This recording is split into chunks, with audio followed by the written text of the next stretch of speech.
Não, sensacional. E eu falo que assim, é você ir buscando cada vez mais conhecimento mais direcionado, né? Por isso que eu falo que tem que ter planejamento. Não adianta você fazer por fazer. Então, é tudo isso que, por exemplo, por isso que é o método FAST, né? Eu falo que ele é o acelerador para você conseguir atingir o que você está buscando dentro do empreender no esporte, no fitness, né? Mas de uma forma mais acertada.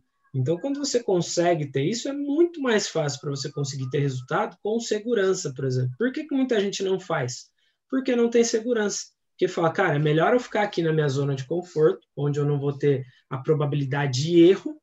Então, quando eu consigo te entregar algo que a probabilidade de erro é muito menor, é quase a mesma coisa que você investir na bolsa de valores, mas com a garantia de que você vai ter êxito e você vai ter acerto. Faz sentido isso? Por exemplo, esses dias eu fico muito feliz quando isso acontece. Mas um treinador, por exemplo, dentro do projeto que ele tinha, ele entrou em contato com a gente e falou: Cara, olha o tanto de patrocínio que eu consegui para o nosso projeto de um dia para o outro.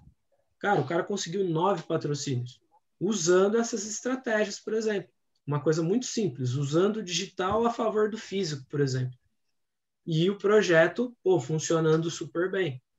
Então, é o que às vezes muitas pessoas falam, cara, será que vai dar? Será que não vai dar? E às vezes acaba investindo nas coisas de curto prazo, nos prazeres momentâneos, e deixam, por exemplo, as realizações de longo prazo, aquelas realizações que realmente vão valer a pena, guardada na caixinha de sonhos e fala, quando eu tiver certeza, eu vou lá e faço. Por isso que nunca acontece. Então, essa parada, essa sacada que talvez a galera tem que ficar ligado também, tanto para 2020, mas também para 2021, né?